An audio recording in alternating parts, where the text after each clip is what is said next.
ফোনটা বেশ কয়েকবার বেজে থেমে গেল। শ্রাবণের ঘুমটা ভেঙেছে বেশ কিছুক্ষণ হলো, কিন্তু উঠতে ইচ্ছে করছে না একটুও। ফোনের আওয়াজটাও সে শুনেছে, কিন্তু আজকাল তার যে কি হয়েছে সে নিজেই বুঝে উঠতে পারে না। কোনো কিছুতেই তার যেন মন বসছে না। জানলা দিয়ে বাইরের দিকে তাকিয়ে একবার দেখে নেয় শ্রাবণ। বিকেল গড়িয়ে সন্ধে নেমেছে বোধহয় অনেকক্ষণ। আর বিছানায় শুয়ে থাকলে ডিনারটা আজও তূর্ণকে কিনে আনতে বলতে হবে। অনিচ্ছা সত্ত্বেও উঠে পড়ে সে। ঘরটা পুরো অন্ধকার। সেই কোন দুপুরবেলায় শুয়েছে তার নিজেরই খেয়াল নেই। হাতড়ে হাতড়ে বাথরুমের দিকে এগিয়ে যায় শ্রাবণ। বাথরুমে ঢুকে লাইট জেলে আয়নার দিকে তাকাতেই আতঙ্কে চিৎকার করে ওঠে শ্রাবণ। শ্রাবণের সারা মুখে, হাতে আর শরীরের বিভিন্ন অংশে রক্তের ছোপ লেগে রয়েছে। কিছু ঠিক করে বুঝতে পারার আগেই তার মনে পড়ে কাজুর কথা। কাজু তাদের 2 মাসের বাচ্চা ছেলে। কাজুর কথা মনে পড়তেই শ্রাবণ দৌড়ে চলে আসে বেডরুমে।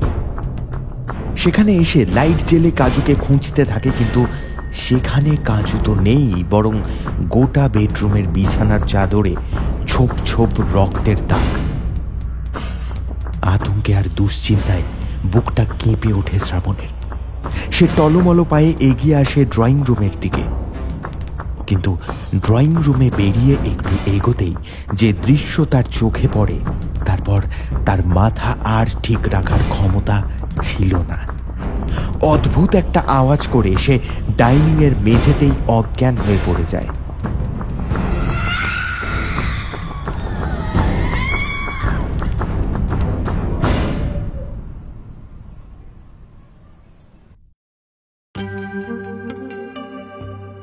ঘর, শীতের কনকনে ঠান্ডা রাত হোক বা প্রচণ্ড ঝড়ের ভোর, যে কোনো প্রাণীর একটাই ঠিকানা, তার নিজের ঘর। কিন্তু কি হয় যখন এই ঘরটাই আর নিরাপদ থাকে না? কেন থাকে না নিরাপত্তা? জানতে হলে শুনতে হবে আমাদের আজকের নিবেদন, সুলেখিকা ঐন্দ্রিলা সামন্তর কলমে ইন্সপেক্টর মাহাতো ও রক্তাক্ত ষড়রিপু।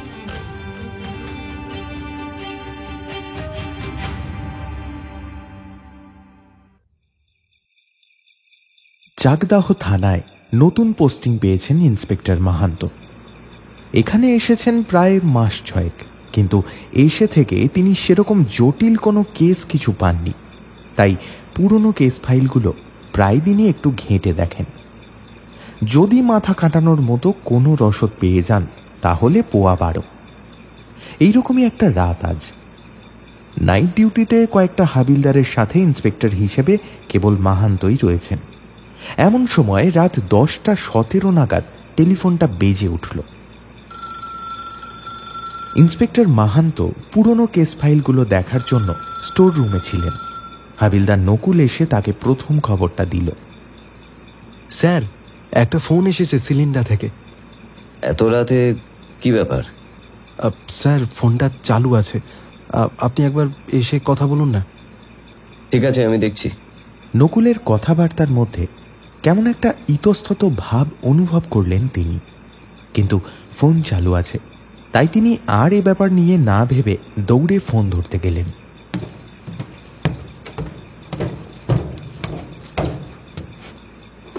হ্যালো, চাকদা থানা, ইন্সপেক্টর মাহাতো স্পিকিং। ইন্সপেক্টর মাহান্তোকে কথা শেষ করতে না দিয়েই উল্টো দিকের মানুষটা হাউ মাউ করে কথা বলে উঠল। Inspector, my wife had killed my son, my only son. আমার ওয়াইফকে আপনারা গ্রেফতার করুন, ওকে গ্রেফতার করুন আপনারা। আমি পারছি না। Okay, please relax, we are here to help you. কিন্তু আপনি সব থেকে আগে আমাকে জানান যে আপনি এই মুহূর্তে কোথায় রয়েছেন, আর আপনার ওয়াইফ তিনি কোথায়? আমি আমাদের ফ্ল্যাটে।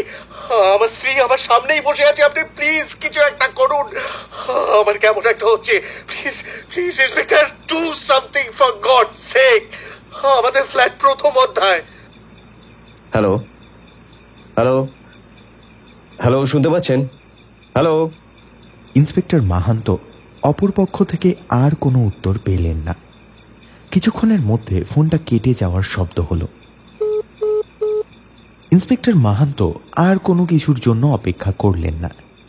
প্রথম অধ্যায় ফ্ল্যাট এখানে যথেষ্ট পরিচিত, একটু এলিট সোসাইটির লোকেরা সেখানে থাকে।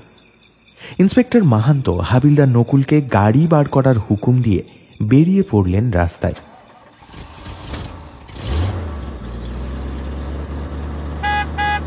চাকদাহ থেকে সিলিন্ডা গাড়িতে যেতে প্রায় 30 মিনিট লাগে। পুলিশের গাড়ি যখন ফ্ল্যাটের সামনে এসে দাঁড়ালো তখন ঘড়িতে প্রায় রাত 11টা। ফ্ল্যাটের সামনে গাড়ি দাঁড়াতেই ইন্সপেক্টর মাহান্তর একটা কথা মাথায় এলো। থানায় যখন ফোনটা এসেছিল তখন ফোনের অপর প্রান্তে থাকা লোকটির নামই জানতে চাওয়া হয়নি। এখন তো মুশকিল, এত বড় ফ্ল্যাটের মধ্যে কার ঘরের ভেতরে কি ঘটেছে সেটা তো লোক ডেকে জানতে চাওয়া সম্ভব না। এসব কথাই ভাবছেন তখনই ফ্ল্যাটের দারোয়ান এগিয়ে এলেন। স্যার, আপনারা এসেছেন? আমরা আপনাদেরকে ফোন করতে যাচ্ছিলাম। আসুন আসুন স্যার। হ্যাঁ, আপনাদের এখান থেকে একটা ফোন এসেছিল, কিন্তু ঠিক কে ফোনটা করেছিলেন সেটা আমি জানি না। হ্যাঁ স্যার, 11 নম্বরের কাঞ্জিলালদের ওখানে খুন হয়ে গেছে। স্যার, যাচ্ছে তাই ব্যাপার। ওখান থেকে কেউ ফোন করেছিল আপনাদেরকে। ঠিক আছে, তুমি একটু আমাদের সঙ্গে ওখানে চলো, তারপর আমি বাকিটা দেখছি। এসো। ফ্ল্যাটের দারোয়ানের সাথে ইন্সপেক্টর মাহান্ত যখন 11 নম্বর ফ্ল্যাটের সামনে এসে দাঁড়ালেন তখন সেখানে ঠিক থেকে ভিড়। মনে হচ্ছে গোটা নদিয়া শহরের মানুষ এখানে চলে এসেছে। এমনিতেই রাতের বেলা, তার উপর থানায় সেভাবে ফোর্সের লোকজন কেউ ছিল না, তাই ইন্সপেক্টর মাহান্ত আর তার দলের বাকি 3 জন মিলে সেই ভিড় ঠেকাতে বেশ বেগ পেতে হলো। তবে তাদেরকে তাদের কাজে সাহায্য করলেন ফ্ল্যাটের সেক্রেটারি অনিমেষ দত্ত। আরে স্যার, আপনারা আসুন আসুন আসুন। আমি তো আপনাদেরকে ফোন করতে যাবই ভাবছিলাম। আসলে এখানে যা পরিস্থিতি সেসব সামলে পুলিশকে ডাকার আর সুযোগ হয়ে ওঠেনি। না, এই ফ্ল্যাট থেকে বোধহয় আমাদের কাছে ফোনটা গিয়েছিল। যিনি মারা গেছেন তার বাবা আমাদের ফোনটা করেছিলেন। সে কি, টুন্নু এই অবস্থায় আপনাদেরকে ফোন করেছে? সত্যি ছেলেটার ক্ষমতা আছে বলতে হবে। আর তিনি কি বলছেন? বাচ্চা ছেলে মারা গেছে, মাত্র 2 মাস বয়স। এই মুহূর্তে যদি স্বয়ং ভগবান নেমে এসেও ইন্সপেক্টর মাহান্তকে এ কথা বলতেন তাহলে হয়তো তিনি বিশ্বাস করতেন না। কিন্তু ভিড় সরে যেতে ফ্ল্যাটের ড্রয়িং রুমের ভেতরে ঢুকতেই যে দৃশ্য তার চোখে পড়ল তাতে তার বেশ কয়েক রাতের ঘুম উড়ে যাওয়ার জোগাড়। ফ্ল্যাটটি 5 BHK, বেশ গোছানো, কিন্তু এই সব কিছুই এখন সামনে থাকা দৃশ্যের কাছে ম্লান হয়ে গেছে। ড্রয়িং রুমে সোফা পেরোনোর পরেই ওপেন কিচেন দেখতে পাওয়া যাচ্ছে, আর সেই কিচেনের গ্যাসের পাশেই স্ল্যাবে পড়ে রয়েছে 3টে টুকরো, একটা বাচ্চা শিশুর দেহের 3টি টুকরো। ধর থেকে গলাটা কাটা আর হাতের নিচ থেকে বাকি অংশটা কাটা। মাথাটা রাখা আছে গ্যাস স্টোভের ওপরে, আর দেহের বাকি অংশগুলো কিচেনের টেবিলে অন্য পাশে বেশ যত্ন করে রাখা। অনেকগুলো মাছি ক্রমাগত ভন ভন করেই চলেছে সেখানে।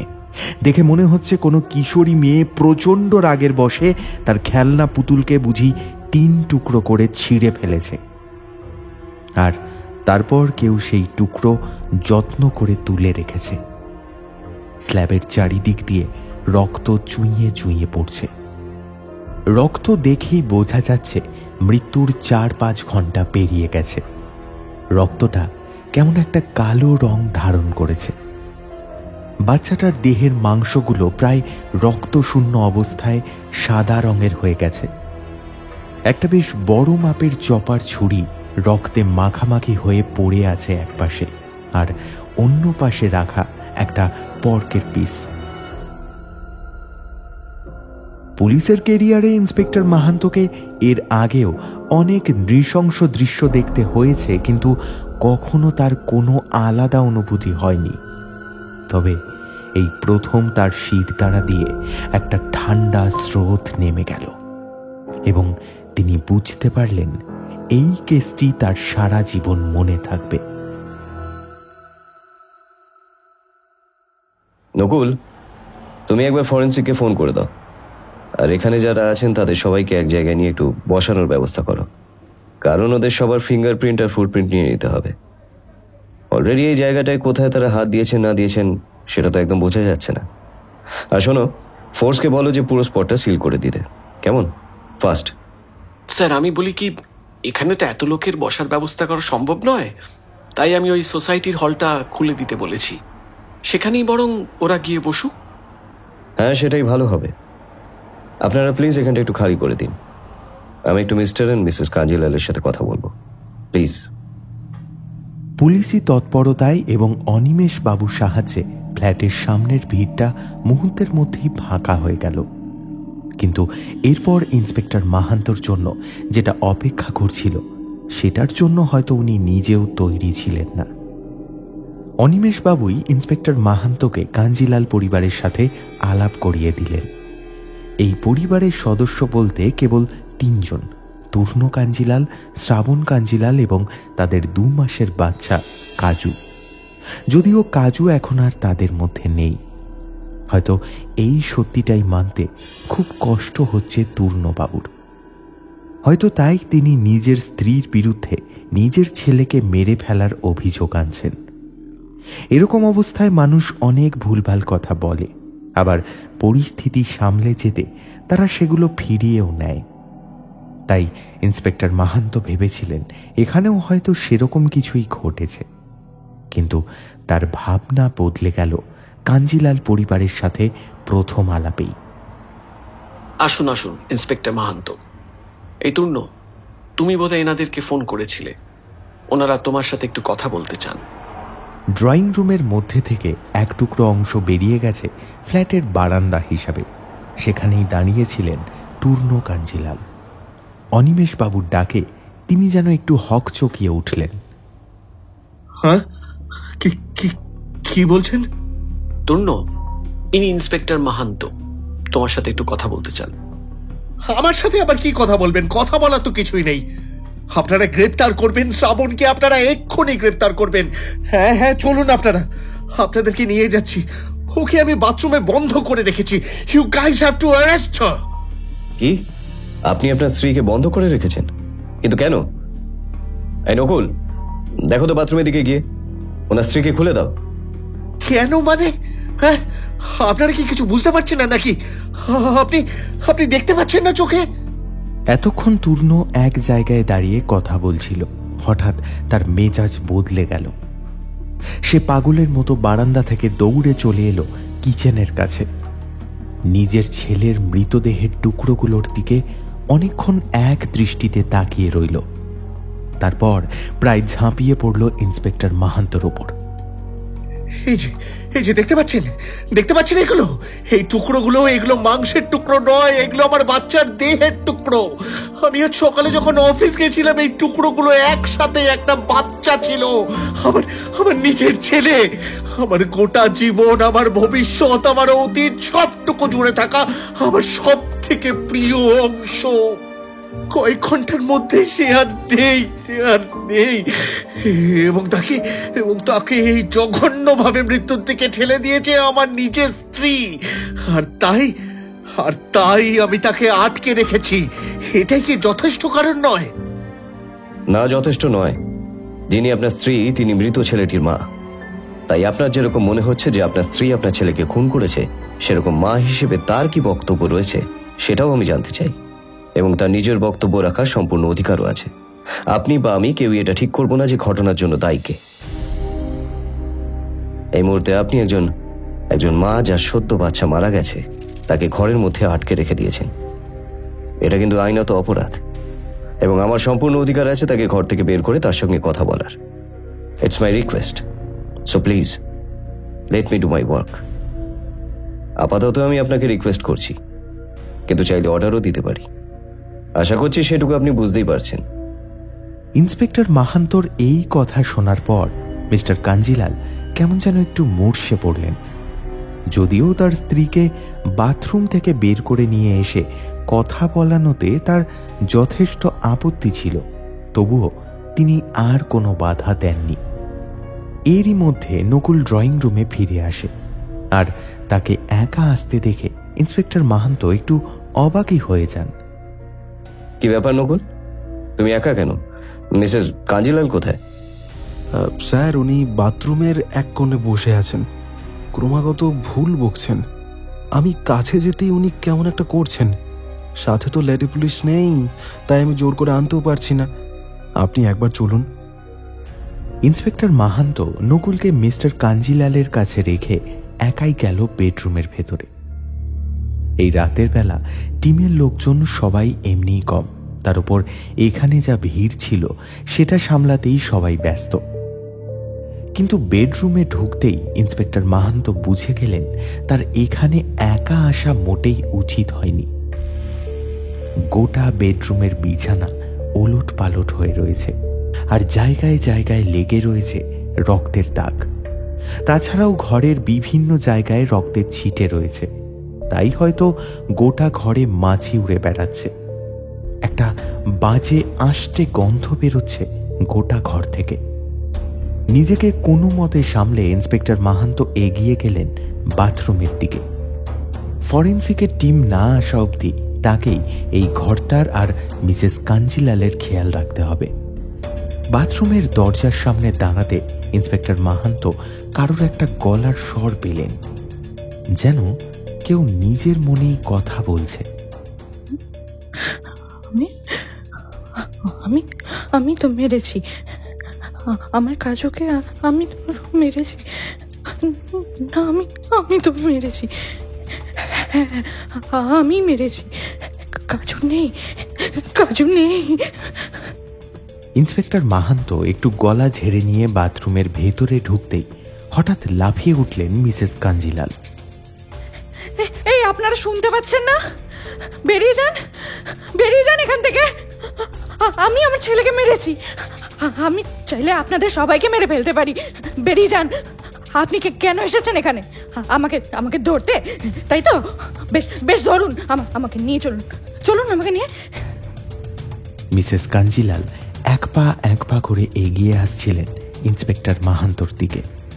তার মুখে, চোখে, হাতে, জামা কাপড়ে সব জায়গায় রক্তের দাগ শুকিয়ে কালো হয়ে গেছে। উপায়ান্তর না দেখে ইন্সপেক্টর মাহান্ত মিসেস কাঞ্জিলালের হাতটা ধরে তাকে থামালেন। অবাক ব্যাপার হলো, ইন্সপেক্টর মাহান্ত কিছু বলার আগেই হঠাৎ ভীষণ শান্ত হয়ে গেলেন মিসেস কাঞ্জিলাল। তারপর ডুকরে কেঁদে উঠলেন।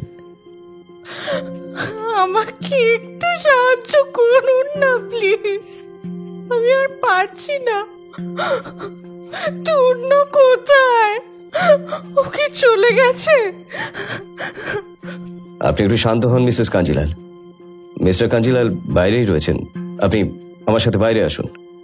মিস্টার কাঞ্জিলালের কথা শুনে হঠাৎ মিসেস কাঞ্জিলাল কেমন একটা হয়ে গেলেন। তড়িঘড়ি ইন্সপেক্টর মাহান্তর হাত থেকে নিজের হাতটা ছাড়িয়ে নিলেন। তারপর আবার পিছিয়ে চলে গেলেন বাথরুমের ভেতরে।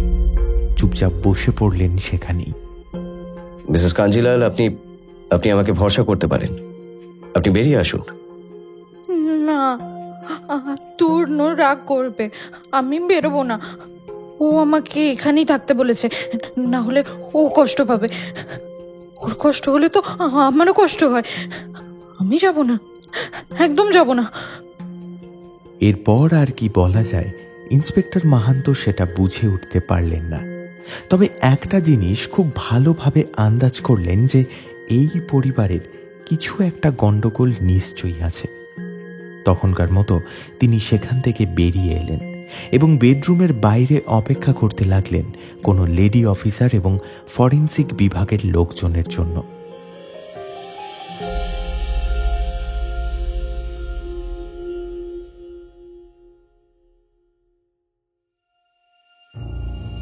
সেই রাত্রে প্রথম অধ্যায় ফ্ল্যাটে আর বিশেষ কিছু ঘটেনি। মিসেস কাঞ্জিলাল তারপর থেকে যতক্ষণ ফ্ল্যাটে ছিলেন বেশ কোঅপারেটিভ অবস্থাতেই ছিলেন, বরং মিস্টার কাঞ্জিলাল ঠিক কিভাবে নিজেকে সংযত রাখবেন সেটা ঠিক করতে পারছিলেন না। বারবার মেজাজ হারিয়ে ফেলছিলেন। সেই জন্য সেদিন পুলিশ আলাদা করে আর কারোর কোনো ইন্টারোগেশন করেনি। আজ প্রায় 7-8 দিন মতো পেরিয়ে গেছে। ফরেন্সিক ল্যাবের রিপোর্ট রয়েছে ইন্সপেক্টর মাহান্তর হাতে। মিনিট 15 আগে নকুল এসে তাকেই রিপোর্টটা দিয়েছে। রিপোর্ট দেখে এটুকু পরিষ্কার যে বাচ্চাটিকে কেউ জ্যান্ত অবস্থায় মেরেছিল, কারণ মৃত অবস্থায় কোনো শরীরকে কাটলে শরীরের ভেতরের শিরা উপশিরাগুলো বেশ খানিকটা শুকিয়ে পড়ে, রক্তের রং আলাদা হয়ে যায়, কিন্তু এই ক্ষেত্রে এমন কোনো ঘটনাই ঘটেনি। মৃতদেহের প্রত্যেকটা অংশ পরীক্ষা করে দেখা গেছে বাচ্চাটি কোনোভাবে অজ্ঞান ছিল না। সম্পূর্ণ জ্ঞান থাকাকালীন তাকে কেউ টুকরো টুকরো করে কেটেছে, অনেকটা সেই রকম যেরকম ভাবে মানুষ মুরগি কাটে, ঠিক সেই প্রসেস। প্রথমে গলার নলিটা কাটা হয়েছে, সেখান থেকে ফিনকি দিয়ে রক্ত বেরিয়েছে। তারপর পেটের নিচ থেকে বাকিটা কাটা হয়েছে। ওইটুকু বাচ্চা হলেও সে তার সম্পূর্ণ শক্তি দিয়ে লড়াই করার চেষ্টা করেছে। একটাও শার্প কাট ছিল না বাচ্চাটির শরীরে, সবেতেই স্ট্রাগলের ছাপ স্পষ্ট। আবার মৃতদেহটিকে কাটাও হয়েছে বড় চপার ছুরিটা করে। এই ছুরিটা ইন্সপেক্টর মাহান্ত সেদিন ওই কিচেন টপে দেখতে পেয়েছিলেন। সেদিনের সেই অবস্থা দেখার পর বেশ কয়েক রাত ইন্সপেক্টর মাহান্ত দু চোখের পাতা এক করতে পারেননি। যদিও তার দুটো কারণ, এক, ওপর মহল থেকে ভীষণ প্রেশার আসছে, আর অন্যদিকে মিডিয়া তাকে পাগল করে দিচ্ছে। বোঝাই যাচ্ছে মিস্টার কাঞ্জিলাল বেশ ইনফ্লুয়েন্সিয়াল লোক। সেদিন রাত থেকে আজ অবধি মিস্টার কাঞ্জিলাল একটাই কথা বলে চলেছেন যে তার বাচ্চার মৃত্যুর পিছনে দায়ী তার নিজের স্ত্রী। এমনকি তার এফআইআর এর জন্যই মিসেস কাঞ্জিলালকে সেদিন ভোরবেলা থেকে তার পরের দিন অবধি থানায় নিয়ে এসে রাখা হয়েছিল। কিন্তু যেহেতু তার কোনো রকমের কোনো দোষেরই প্রমাণ পাওয়া যায়নি, তাই ইন্সপেক্টর মাহান্ত তাকে ছেড়ে দিয়েছিলেন। কিন্তু সব থেকে আশ্চর্যের ব্যাপার হলো তাকে নিতে আসার জন্য কেউ ছিল না। ইন্সপেক্টর মাহান্ত খোঁজ নিয়ে জেনেছেন যে মিসেস কাঞ্জিলাল ওরফে শ্রাবণ কাঞ্জিলাল বিয়ের আগে একটি অনাথ আশ্রমে থাকতেন। সেই অনাথ আশ্রমের একটি প্রোগ্রামেই মিস্টার কাঞ্জিলাল ওরফে পূর্ণ কাঞ্জিলালের সঙ্গে তার আলাপ হয়। তার কয়েকদিনের মধ্যেই বিয়ে এবং তাদের এই নিয়ে 5 বছরের সংসার জীবন। দূর থেকে দেখলে সবটাই বেশ সুন্দর, গোছালো, স্বাভাবিক, কিন্তু কেন এই হঠাৎ ছন্দপতন সেটাই বুঝতে পারছেন না ইন্সপেক্টর মাহান্ত। এসব কথাই ভাবছিলেন তিনি। এমন সময় তার সেলফোনটা বেজে উঠল। স্ক্রিনে ভেসে উঠল এসপি বিশ্বকর্মার নাম। Hello, good morning sir. কি ব্যাপার মাহান্ত, তোমার ওই সিলিন্ডার কেসের কি খবর? হ্যাঁ স্যার, ফরেন্সিক রিপোর্ট পুরোটাই আমাদের হাতে, আর এই রিপোর্ট থেকে মিসেস কাঞ্জিলালকে আমাদেরকে প্রাইম সাসপেক্ট হিসেবে ধরতে হবে। ব্যাস তাহলে আর কি, প্রসিড করো। কিন্তু স্যার, আমি বাকি চান্সেসগুলো একটু রিচেক করে নিতে চাই, তাই একটু সময় নিচ্ছি। বাকি চান্সেস মানে? তুমি কি অন্য কাউকে সন্দেহ করছো? কিন্তু সেটা কিভাবে সম্ভব? ফ্ল্যাটে সেদিন মিসেস কাঞ্জিলার আর ওনাদের বাচ্চা ছাড়া আর কেউই ছিল না। কিন্তু স্যার, এত বড় একটা ফ্ল্যাটে 2 দিন ধরে সিসিটিভির ফুটেজ নেই। আমরা খোঁজ করাতে জানতে পারলাম 2 দিন আগেই সিসিটিভি খারাপ হয়, আর সেই খবরটা সোসাইটির সেক্রেটারিও জানতেন না। এটা তো একটা বড় খটকার কারণ। আর তাছাড়া যদি আমরা ধরেই নিই যে মিসেস কাঞ্জিলাল তার নিজের ছেলেকে মেরেছেন, তাহলে তিনি ডেড বডিটাও এরকমভাবে ছড়িয়ে ছিটিয়ে রেখে নিজেই আবার ঘরের মধ্যে বসে অপেক্ষা করবেন কেন? এই ব্যাপারটা আমার একটু সন্দেহ হয়েছে। আমার মনে হয় মিস্টার কাঞ্জিলাল এবং মিসেস কাঞ্জিলাল দুজনেরই একটা সাইকোমেট্রিক টেস্ট করা দরকার। আমার মন বলছে এদের দুজনের কেউই মানসিকভাবে সুস্থ নন। হ্যাঁ স্যার, আমিও ঠিক ওই কথাটাই ভাবছিলাম। খুব ভালো হলো আপনার কাছ থেকে পারমিশনটা পেয়ে গেলাম। আমি দেখছি 1-2 দিনের মধ্যেই ব্যবস্থা করার চেষ্টা করছি। হ্যাঁ, তাই করো বরং, কারণ সিসিটিভি ফুটেজ যখন নেই তখন চার্জশিট তৈরি করার আগে আমাদের কাছে কিছু স্ট্রং পয়েন্ট থাকতে হবে খুনির বিরুদ্ধে। মার্ডার ওয়েপন রয়েছে, সাসপেক্ট লিস্ট রয়েছে, কিন্তু হত্যাকারী এবং হত্যার কারণ এই দুটো খুঁজে বার করা না গেলে কোর্টে কেস দাঁড়াবে না। ঠিক আছে, তবে আজ ছাড়লাম। Okay sir, okay, have a good day sir. Psychometric টেস্টের পারমিশন আসতে আসতে সেদিনই সন্ধে হয়ে গেল। ইন্সপেক্টর মাহান্তর আজকের মতো শিফট শেষ, কিন্তু তিনি বেরিয়ে যাওয়ার আগে বেশ কয়েকটা ফাইল নিজের গাড়িতে তুলে নিলেন। আজ সারাটা রাত তিনি এই কেসের ফাইলগুলোকে ভালো করে একবার দেখবেন, কারণ তার বারবার মনে হচ্ছে কিছু একটা আছে যেটা তারা দেখেও দেখতে পাচ্ছেন না।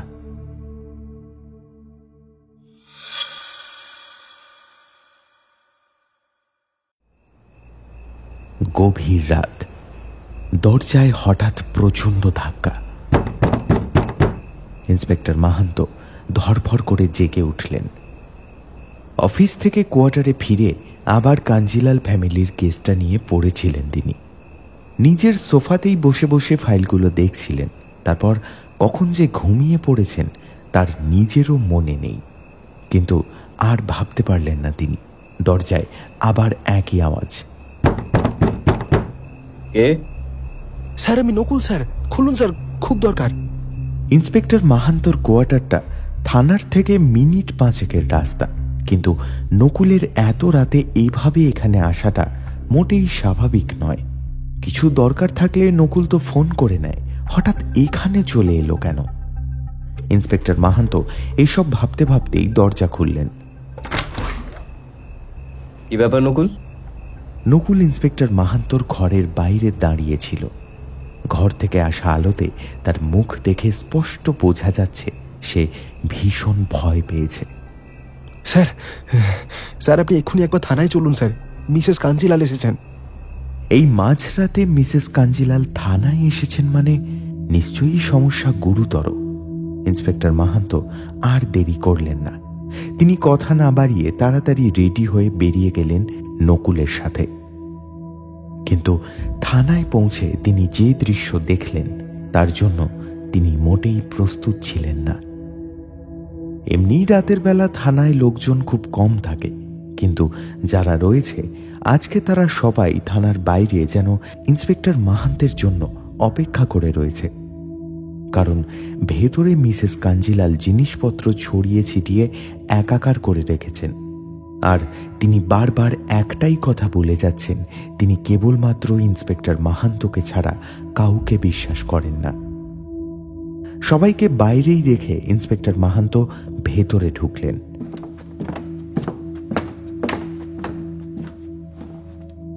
চারিদিকে বেশ কিছু ফাইল ছড়িয়ে ছিটিয়ে পড়ে রয়েছে। টেবিলের পাশে একটা চেয়ারে গুটিসুটি মেরে বসে রয়েছেন মিসেস কাঞ্জিলাল। তার হাতে একটা পেপার ওয়েট। তিনি খুব মন দিয়ে কি যেন একটা লক্ষ্য করছেন। এক্সকিউজ মি মিসেস কাঞ্জিলাল, আপনি এখানে এত রাতে হঠাৎ কি ব্যাপার? আর আপনি থানার লোকজনদেরকে এরকম ভাবে থানা থেকে বার করে দিয়েছেন কেন? আমার খুব ভয় করছে ইন্সপেক্টর। আমি জানি না আমি এখন কি করব। আমি রাতে ঘুমোতে পারছি না। আমার চোখের সামনে বারবার ভেসে উঠছে কাজুর মুখটা। আমি বালিশে মুখ কান গুজে শুয়ে থাকলে যেন শুনতে পাচ্ছি দূর থেকে ভেসে আসছে কাজুর খিলখিলে হাসির শব্দ। আমি কি করব? কার কাছে যাব? কাকে বলবো? কেউ আমার কথা শুনছে না।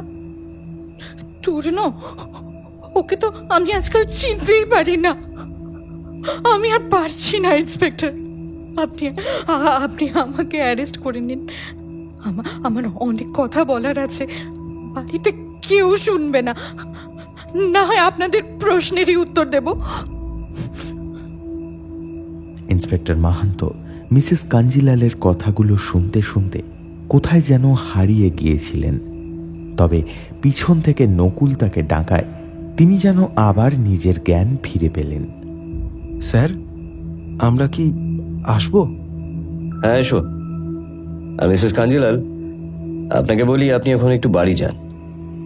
আমি বুঝতে পারছি আপনার মানসিক অবস্থা ঠিক নেই, কিন্তু এই মুহূর্তে আপনাকে অ্যারেস্ট করার মতো কোনো কারণ আমাদের কাছে নেই। আমি থানা থেকে কাউকে একটা পাঠিয়ে দিচ্ছি, তিনি আপনাকে বাড়ি পৌঁছে দিয়ে আসবেন। কাল সকালে আপনি এবং মিস্টার কাঞ্জিলাল দুজনেই থানায় আসবেন। আমরা আপনাদেরকে অফিসিয়ালি ফোন করে ডেকে নেব, কেমন?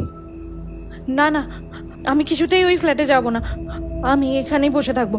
কাল সকাল হোক, আপনাদের যা জিজ্ঞাসা করার আপনারা এখানে জিজ্ঞেস করবেন, আমি কোথাও যাব না। ইন্সপেক্টর মাহান্ত বুঝলেন মিসেস কাঞ্জিলাল এভাবে এখান থেকে যাবেন না, তাই তিনি মিস্টার কাঞ্জিলালকে ফোন করলেন। কিন্তু বেশ কয়েকবার ফোনের রিং হওয়ার পরেও যখন তিনি ফোন তুললেন না, তখন ইন্সপেক্টর মাহান্তর একটু খটকা লাগলো।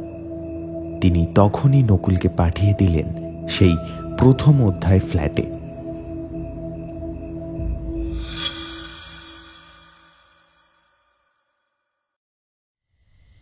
হাবিলদার নকুল যখন প্রথম অধ্যায় ফ্ল্যাটে পৌঁছালো, তখন ঘড়িতে রাত 1টা। কে বলবে এখানে মাত্র 1 সপ্তাহ আগে এত বড় একটা ঘটনা ঘটে গেছে। দুজন গেটম্যান দুদিকে ঘুমোচ্ছে। নকুল আর কিছু ভাবল না, সে এগিয়ে গেল কাঞ্জিলাল ফ্যামিলির ফ্ল্যাটের দিকে। ফ্ল্যাটে পৌঁছে বেশ কয়েকবার বেল বাজালো,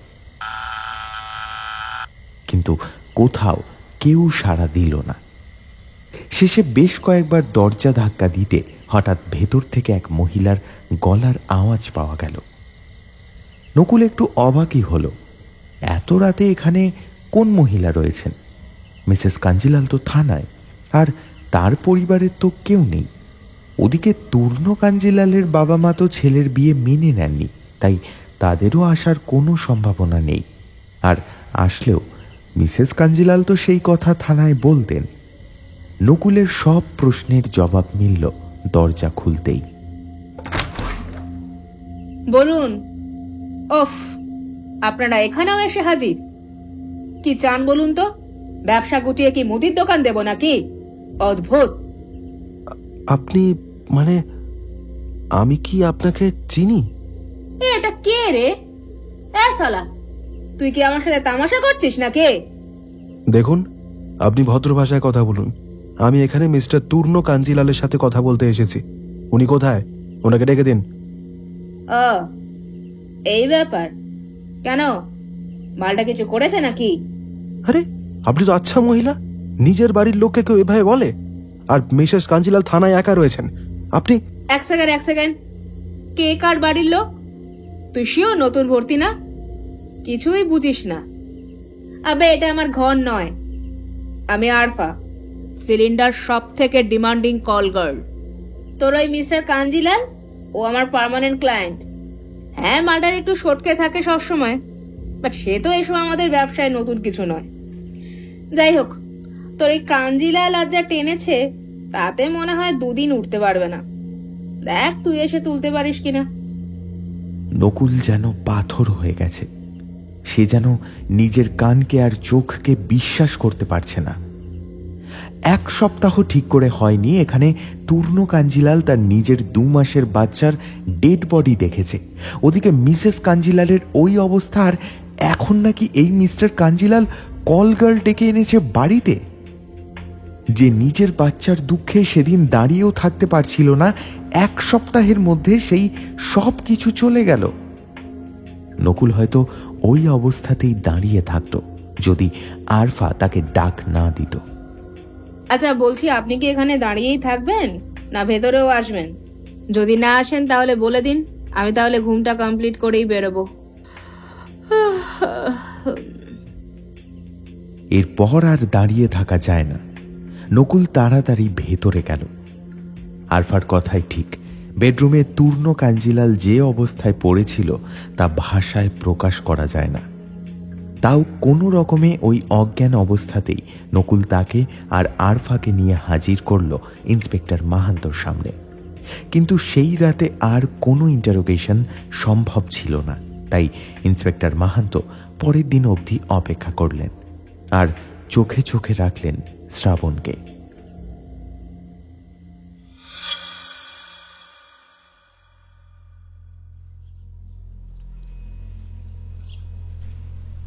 পরের দিন সকাল হতেই সব হিসেব কেমন যেন পাল্টে গেল।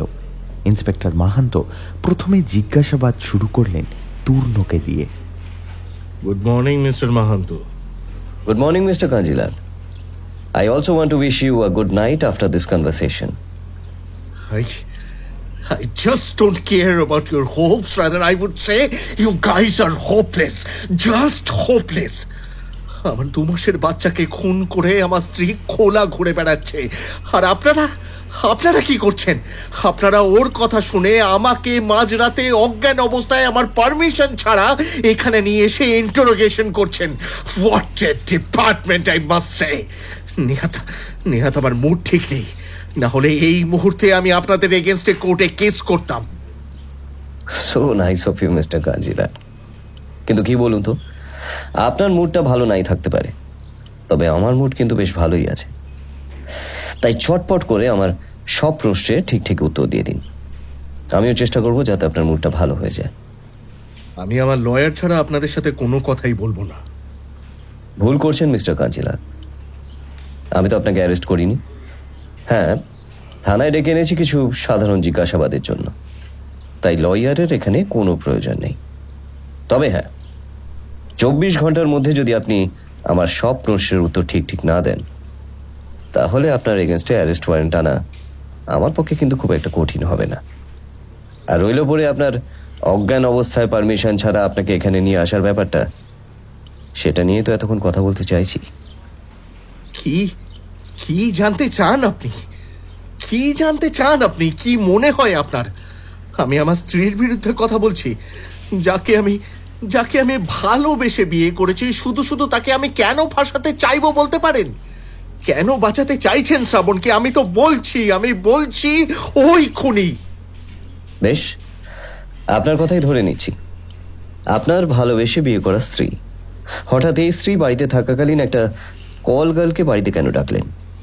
আপনি তো জানতেন যে আপনার স্ত্রী ভায়োলেন্ট, আপনার স্ত্রী খুনি, তাহলে এই রিস্কটা নিতে গেলেন কেন? আমি জেনে বুঝে কিছুই করিনি। আমার মন মেজাজ খারাপ ছিল, তাই আমাকে একটু রিল্যাক্স করানোর জন্য আমার বন্ধুরাই ওকে এইখানে পাঠিয়েছিল।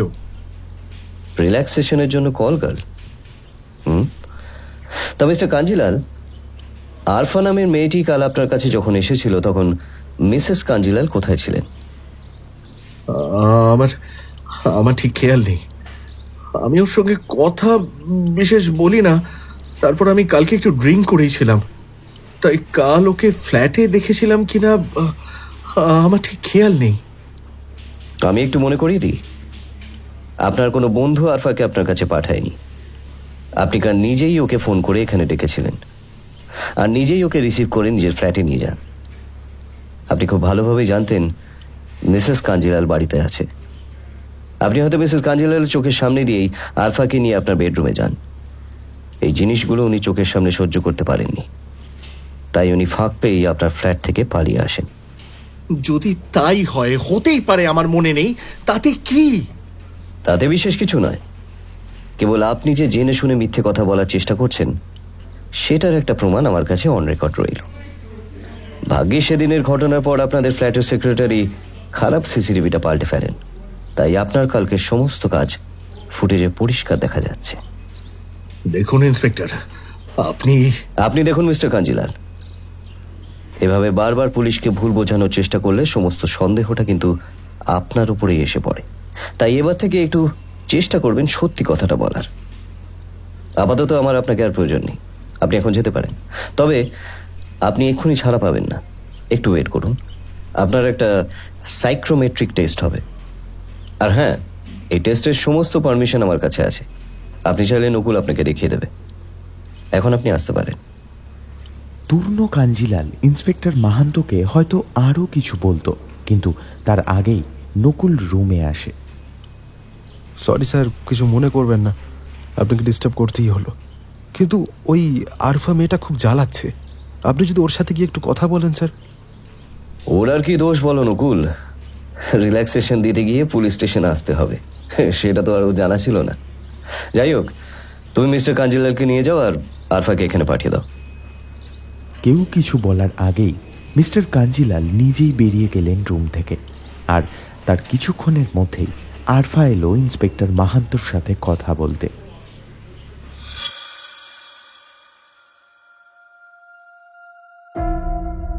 ইন্টারোগেশন আর সাইকোমেট্রিক টেস্টের পর কেটে গেছে প্রায় 1 সপ্তাহ। আসলে এই টেস্টের রিপোর্ট আসতে সময় লাগছিল, তাই ইন্সপেক্টর মাহান্তকে অপেক্ষা করতে হয়েছিল। তবে তিনি এর মধ্যে চুপচাপ বসে থাকেননি। বেশ কয়েক জায়গায় এই কেসটার ব্যাপারে খোঁজ নিয়েছেন, আর বেশ কিছু চাঞ্চল্যকর তথ্য তার হাতে এসেছে। সেই সব ঘটনার উপর ভর করে আর আজ টেস্টের রিপোর্ট নিয়ে তিনি মোটামুটি একটা চার্জশিট রেডি করেছেন। সেটা নিয়ে তিনি এসেছেন এসপি বিশ্বকর্মার সাথে কথা বলতে। তবে এই সময়টাতে তিনি শ্রাবণকে আর মিস্টার কাঞ্জিলালের সাথে রাখার রিস্ক নেননি, ওকে একটা সেফ হোমে রেখেছেন। ওদিকে মিস্টার কাঞ্জিলালের অজান্তেই তার উপর নজর রেখে চলেছেন ইন্সপেক্টর মাহান্তর কিছু খোঁচর। এইসব কথাই ভাবছিলেন ইন্সপেক্টর মাহান্ত। এমন সময় এসপি বিশ্বকর্মা তাকে ডাকলেন। কি এত ভাবছো মাহান্ত? ফোনেও কিছু জানালে না, কোনো ব্রেক থ্রু পেয়েছো নাকি? স্যার, আমার দিকে তদন্ত প্রায় শেষ। এবার খালি আপনি ক্লিয়ারেন্স দিলে আমি আসামিকে অ্যারেস্ট করতে পারবো। তাই নাকি? তাহলে তো নিশ্চয়ই চার্জশিটও রেডি, দেখে দাও। ফাইল দেখতে দেখতে এসপি বিশ্বকর্মার চোখ কপালে উঠে গেল। এ কি মাহান্ত, মিস্টার কাঞ্জিলালকে তুমি সন্দেহ করছো? কিন্তু তা কি করে হয়? যে সময় মার্ডার হয়েছে সেই সময় উনি তো অফিসে ছিলেন। উনি আমাদেরকে সে কথাই জানিয়েছেন, কিন্তু ওনার অফিসে খোঁজ নিয়ে আমরা জানতে পেরেছি যে সেদিন তিনি অফিসে গিয়েছিলেন, সেটা সত্যি কথা। আবার অফিস যখন শেষ হয় তখন তিনি সবার সাথে বেরিয়ে আসেন, এটাও সত্যি কথা। কিন্তু এর মাঝখানে তিনি ব্রেকের টাইমে তিনি আদৌ অফিসে ছিলেন কিনা তার কোনো অ্যালিবাই পাওয়া যায়নি।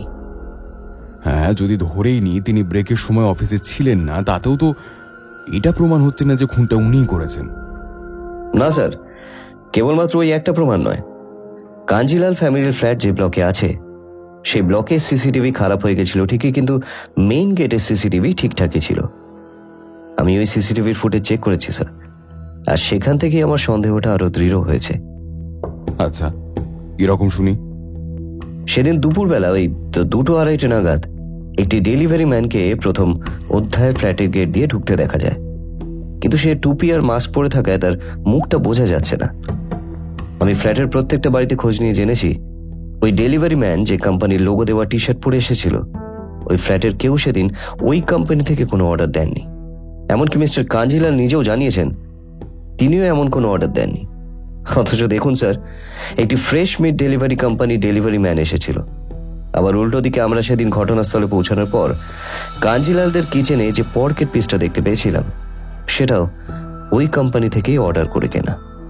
হ্যাঁ, বাট সেটা তো আগে থেকেও কিনে রাখা হতে পারে, বা মিসেস কাঞ্জিলাল হয়তো অর্ডার দিয়ে ভুলে গেছেন। ওনার মানসিক অবস্থা তো খুব একটা ভালো নেই। না স্যার, ওটা পসিবল নয়। মিসেস কাঞ্জিলালের কাছে কোনো মোবাইল, ল্যাপটপ বা কম্পিউটার কিছুই থাকতো না। বাড়ির ল্যান্ডলাইন থেকেই উনি কথা বলতেন সবার সাথে।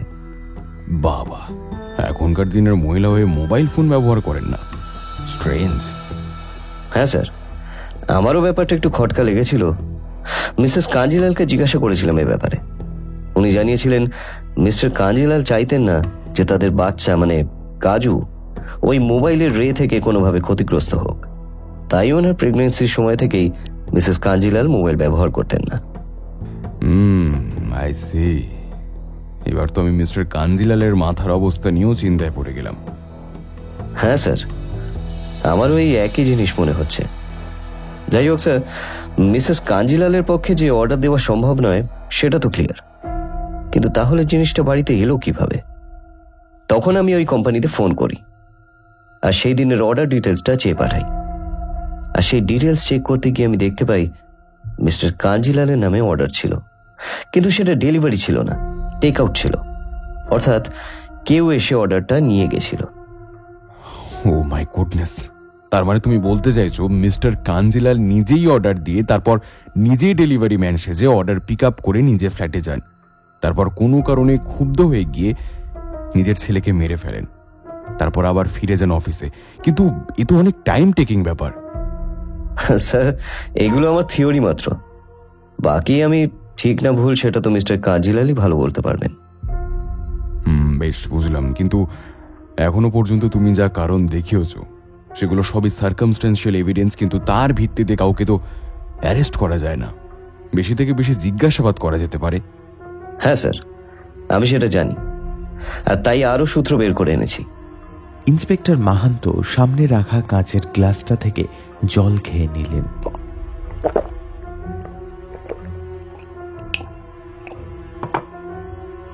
স্যার, মিসেস কাঞ্জিলাল মানে শ্রাবণের সাথে মিস্টার কাঞ্জিলালের প্রথম আলাপ হয় শ্রাবণের অনাথ আশ্রমে।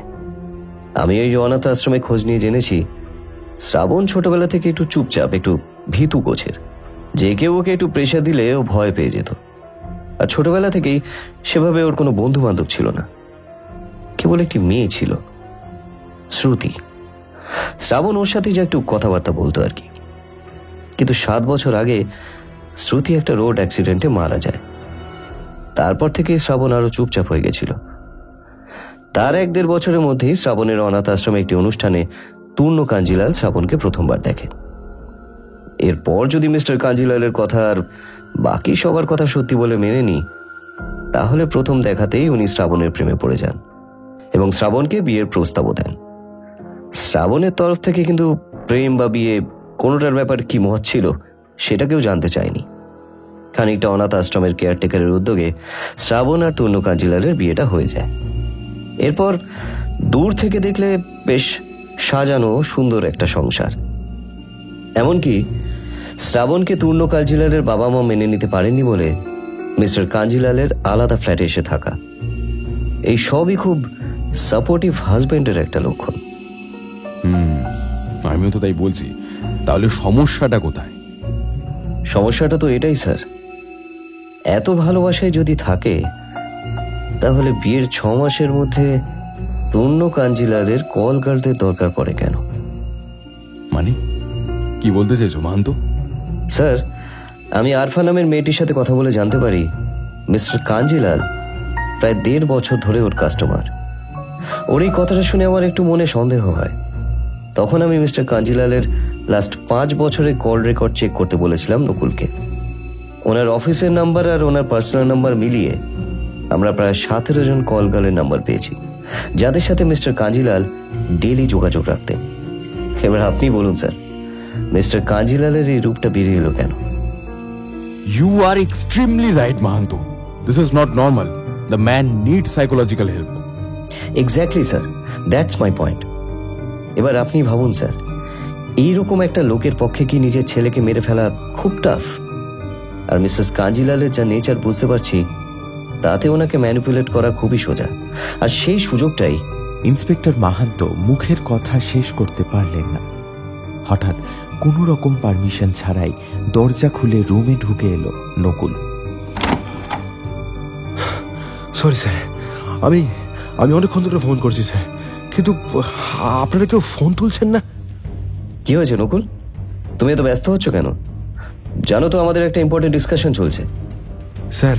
স্যার মিসেস কাঞ্জিলালকে সেফ হোম থেকে নিয়ে গেছে মিস্টার কাঞ্জিলাল, কোনো অফিসিয়াল পারমিশন ছাড়াই। মানে তো তোমরা কি করছিলে? ওনাকে আটকাওনি তোমরা? না মাহান্ত, ওটা কেউ করতে পারবে না। যেহেতু ওরা লিগালি হাজব্যান্ড ওয়াইফ, তাই দুজনেরই মত থাকলে আমরা ওদের মাঝখানে কোনো ল এনফোর্স করতে পারি না। নকুল, মিসেস কাঞ্জিলালকে নিজের ইচ্ছেতেই গেছেন? হ্যাঁ স্যার, আর উনি যদি বারণ করতেন তাহলে তো আমরাও আটকাতে পারতাম, কিন্তু উনি তো কিছু বলেননি। হ্যাঁ, কারণ উনি ওনার হাজবেন্ডের এগেনস্টে কখনোই কিছু বলতে পারেন না। Sir, I need your sign on these papers. Please, sir. We stop him. Rather, he will destroy another innocent life. I understand, Mahanto, but don't get personal. আমি সাইন করে দিচ্ছি, লিগালি যা অ্যাকশন নেওয়ার নাও, কিন্তু আইনের বাইরে কিন্তু বেরিয়ে কিচ্ছু করো না। যদি বাই চান্স ওদের ফ্ল্যাটে না পাও, তাহলে একটা লুক আউট নোটিস বার করে দেওয়া হবে। নাও, মুভ ফাস্ট। এসপি বিশ্বকর্মার কাছ থেকে বেরিয়ে ইন্সপেক্টর মাহান্ত আর কোথাও এক মুহূর্তও সময় নষ্ট করলেন না। তিনি তার খোঁচরদের থেকে খবর পেয়েছেন মিস্টার কাঞ্জিলাল সেফ হোম থেকে একটা কনস্ট্রাকশন সাইটের দিকে গেছেন। ইন্সপেক্টর মাহান্ত যেটার ভয় পাচ্ছিলেন, হয়তো সেটাই হতে চলেছে। তিনি আজ ফোর্সকেও সঙ্গে নেওয়ার সময় পাননি। নকুলকে থানা থেকে ফোর্স রেডি করে আনতে পাঠিয়েছেন। তিনি যখন কনস্ট্রাকশন সাইটে পৌঁছালেন, তখন দুপুর গড়িয়ে বিকেল হয়ে এসেছে। স্বাভাবিকভাবে সেখানে খুব একটা জনমানুষ নেই, কিন্তু একটু কান পাততেই ইন্সপেক্টর মাহান্ত একটি পুরুষ কণ্ঠের চিৎকার শুনতে পেলেন। You filthy bitch! আমার তোকে সেই দিনই মেরে দেওয়া উচিত ছিল, সেই দিনই মেরে দেওয়া উচিত ছিল। তোর মরে যাওয়াই উচিত ছিল। কি পাসনি তুই আমার কাছে? টাকা পয়সা, নিজের ঘর, জামা কাপড়, কিসের অভাব ছিল তোর? কিন্তু তাও তুই আমার ছেলেটাকে মেরে দিলি। আমাকে না ভালোবাসিস, ছেলেটা তো তোরও ছিল, তাও কি করে পারলি? সেটা কি করে পারলি? তুই শালি আমাকে শেষ করার আগেই তোকেই আমি মেরে দেব। তুই আজ... পুরুষ কণ্ঠের মানুষটার কথা শেষ হলো না, তার আগেই একটা আর্তনাদ শোনা গেল। ইন্সপেক্টর মাহান্ত তার ফোর্সের অপেক্ষা করলেন না। তিনি একাই বন্দুক তাক করে এগিয়ে গেলেন বিল্ডিংয়ের ওপরে। কিন্তু সিঁড়ি দিয়ে উঠতে উঠতেই তিনি ক্রমাগত সেই পুরুষ কণ্ঠের কাতর চিৎকার শুনতে পেলেন। ইন্সপেক্টর মাহান্ত প্রায় দৌড়ে উঠে গেলেন ওপরে, কিন্তু তিনি সামনে যে দৃশ্য দেখলেন সেটার জন্য মোটেই প্রস্তুত ছিলেন না। মিস্টার কাঞ্জিলালের শরীরটা তার চোখের সামনে লুটিয়ে পড়ল মেঝেতে। ফিনকি দিয়ে রক্ত বেরোচ্ছে তার গলা থেকে। তার দুটো হাত ফালা ফালা করে কাটা, তার মাথাটাকে এফোড় ওফোড় করে দিয়েছে একটা ছোট্ট লোহার রড। তার গোটা শরীরটা বারবার কেঁপে কেঁপে উঠছে, চোখগুলো বিস্ফারিত। সিমেন্টের মেঝে রক্তে ভেসে যাচ্ছে। ধুলো বালির সাথে রক্ত মিশে একটা বিশ্রী গাঢ় কালো রং ধারণ করেছে। ইন্সপেক্টর মাহান্ত সেই প্রথম দিনের মতো একটা আষ্টে গন্ধ পেলেন।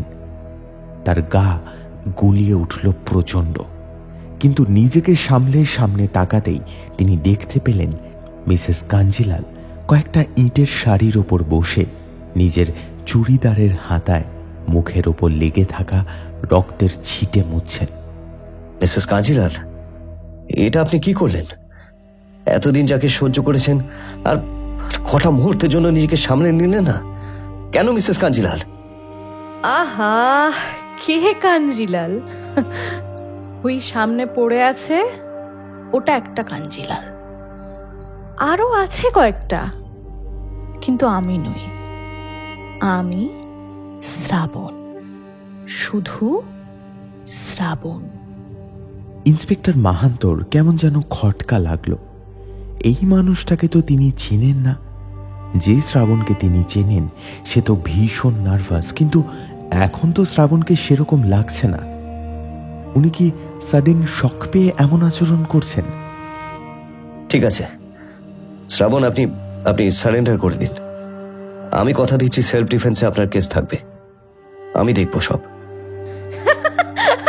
সারেন্ডার? সারেন্ডার? আমি কেন? আমি তো চলে যাব ইন্সপেক্টর মাহান্ত। আপনি আমাকে বরং যেতে দিন, সেটাই ভালো হবে। শ্রাবণ, আপনি শক পেয়েছেন, আমি সবটা বুঝতে পারছি, বাট আপনি প্লিজ কোঅপারেট না করলে কেসটা কিন্তু... আরে রাখুন তো আপনার কেস। কি জানেন আপনি কেসের? শ্রাবণ, আই থিঙ্ক আপনি ঠিক নেই, প্লিজ আপনি... আমি ঠিক নেই? আপনাদের কি সমস্যা বলুন তো? সবার কেন মনে হয় আমি ঠিক নেই? আশ্রমে গীতাদির মনে হতো আমি ঠিক নেই, তাই বিয়ে দিয়ে দিল। তূর্ণর মনে হতো আমি ঠিক নেই, তাই ও আমাকে ঠিক করার জন্য রোজ রোজ নতুন নতুন পানিশমেন্ট দিত। আজ আবার আপনারও মনে হচ্ছে আমি ঠিক নেই। কেন বস? আমি কি ভুলটা করেছি? শ্রাবণ, পরপর দুটো শক, আপনার সন্তানের মৃত্যু। সন্তান? কে সন্তান? ওই তূর্ণর আমাকে পানিশমেন্ট দিতে গিয়ে জন্মে যাওয়া বাচ্চাটা? ওটা আমার সন্তান টন্তান নয়, ওটা জাস্ট টাইম পাস। আর কি এত নাটক করছেন? হ্যাঁ, আপনি কি লাশ প্রথমবার দেখছেন নাকি? দেখেন না রোজ মানুষের বাচ্চাদের মরতে? কি নতুন ছিল এবারে? সাইজ একটু ছোট ছিল, ব্যাস। কি আছে, মশার বাচ্চা মরে, কুকুরের বাচ্চা মরে, সেরকমই মানুষের বাচ্চা মরেছে, হয়ে গেল। আলটিমেটলি আমরা সবাই ওই অ্যানিমাল ক্যাটাগরিতেই আসি। হ্যাঁ, সো চিল। মেরে দিয়েছি ওটাকে, শোধ বোধ। মানে কিসের শোধ? কি বলছেন আপনি? তূর্ণ শ্রুতিকে মেরেছিল। না না দাঁড়ান, তূর্ণর কথা অনুযায়ী ও নেশা করে গাড়ি চালাচ্ছিল, তাই খেয়ালই করেনি শ্রুতিকে কখন গাড়ি চাপা দিয়ে ভুল করে মেরে ফেলে। এবার সেই সময় আমি ওখানে ছিলাম, কিন্তু আমি কিছু বলার আগে ও গীতাদিকে পয়সা দিয়ে চুপ করিয়ে দিয়েছিল। তার উপর আবার আমাকে বিয়ে করার টোপটাও দিয়েছিল। গীতাদি দুটোই লুফে নিয়েছিল। একা আমি ঘাট থেকে নামবো আর ও অত টাকা পাবে, আর তূর্ণ ভেবেছিল আমাকে বিয়ে করলে ও আমাকে চোখে চোখে রাখতে পারবে, তাই জন্যই তো এত নাটক। ব্যাস। শ্রাবণ, আপনি আরে দাঁড়ান দাঁড়ান, আমার শেষ হয়নি এখনো। আমি জাস্ট ওয়েট করছিলাম ওই তূর্ণ কাঞ্জিলালের একটা সফট কর্নার খুঁজে পাওয়ার। আমি জানতাম মালটা মাগিবাজ, but I don't really care. ভাবুন না, ওর একটা সত্যিকারের প্রিয় মানুষ খুঁজে বার করার জন্য আমার পাঁচটা বছর সময় লেগে গেল। যাই হোক, ফাইনালি বুঝতে পারলাম যে ওই বাচ্চাটা ওর বেশ প্রিয়। তখন আর কি, নিয়ে নিলাম আমার প্রতিশোধ। মিসেস কাঞ্জিলাল, আপনি বুঝতে পারছেন আপনি কি বলছেন? এই, তোকে বললাম না একবার, শ্রাবণ। আর কি বুঝবো আমি? কি এক্স্যাক্টলি 3টে টুকরো করে দিয়েছিল শ্রুতির বডিটা। আমার সারা জীবনের একমাত্র বন্ধুকে আমার চোখের সামনে 3 টুকরো করে দিয়েছিল ওই হারামির বাচ্চা। আর তুই আমাকে বুঝতে বলছিস? আমি কি করেছি? 3 টুকরোই তো করেছি কাজুকে, না কম না বেশি। Shraban, Shraban, you need help. Please let me do that, please. Help আপনি করবেন? সত্যি বলছেন? বেশ, করুন তাহলে। খুঁজে এনে দিন শ্রুতিকে। পারবেন? পারবেন? সেটা কিভাবে পসিবল? আপনি তো এক্ষুনি বললেন আপনার চোখের সামনেই তো উনি মারা গেছেন। আমি কিভাবে? ব্যাস, তাহলে আমাকে আমার মতো করে খুঁজে নিতে দিন। শ্রুতিকে হারানোর পর অনেকগুলো বছর আমি ওর জন্য অপেক্ষা করেছি। কাজু যখন আমার পেটে ছিল, তখন মাঝে মাঝে মনে হতো আমার শ্রুতি ফিরে এসেছে আমার কাছে। কিন্তু আমার সালা লাকটাই খারাপ, ও এলো না। উল্টে কে এলো? তূর্ণ কাঞ্জিলালের মতোই একটা বকে যাওয়া বড় লোকের ভবিষ্যৎ। আমার কোনো প্রয়োজন ছিল না, তাই মেরে দিয়েছি। এবার আমি শ্রুতিকে খুঁজতে যাব, আর আপনি আমাকে আটকাবেন না inspector Mahanta. You can feel me, right? Good bye, good bye inspector Mahanta. Pray to see you soon. Inspector মাহান্তর সাথে কথা বলতে বলতে শ্রাবণ চলে গিয়েছিল একেবারে বিল্ডিং এর ধারে। ইন্সপেক্টর মাহান্ত সেই ব্যাপারটা লক্ষ্য করে তার দিকে দৌড়ে গিয়ে তাকে জাপটে ধরতেই হঠাৎ ইন্সপেক্টর মাহান্তর পেটে ঢুকে যায় একটা ধাতব রড।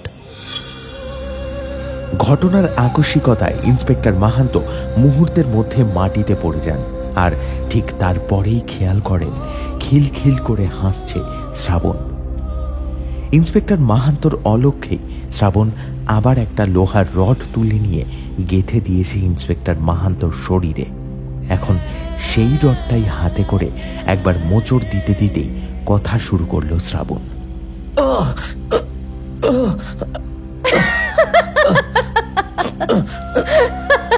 আপনি কি জিনিস, হ্যাঁ? কি ভাবছিলেন মরে যাব? কেন আগে মরতে পারতাম না? আর আমি মরবো কেন? আমার আগে আরো অনেককে মরতে হবে। সেই লিস্টে নিজের নামটা আপনি জোর করে ঢোকালেন ইন্সপেক্টর মাহান্ত। যাই হোক, আমি যাই, অনেকগুলো কাজ বাকি। আপনি ততক্ষণ এই মরে যাওয়া ব্যাপারটা এনজয় করুন। Happy dyeing. আর চোখ খুলে রাখতে পারেননি ইন্সপেক্টর মাহান্ত। তার পেটের আঘাতটা এতটাই জোরালো ছিল যে সেদিন আর উনি শ্রাবণকে আটকাতে পারেননি। এমনকি তার অবস্থা এতটাই ক্রিটিক্যাল ছিল যে তার জ্ঞান ফিরেছিল পাক্কা 4 দিন পর। কিন্তু জ্ঞান ফিরেই তিনি যে খবরটা শুনলেন তার জন্য তিনি মোটেই প্রস্তুত ছিলেন না। মাত্র 2 দিন আগে শ্রাবণের অনাথ আশ্রমের কেয়ারটেকার গীতা দেবী খুন হয়েছেন নিজের ঘরের মধ্যে। তার শরীরটাও ঠিক 3 টুকরো অবস্থায় পাওয়া গেছে।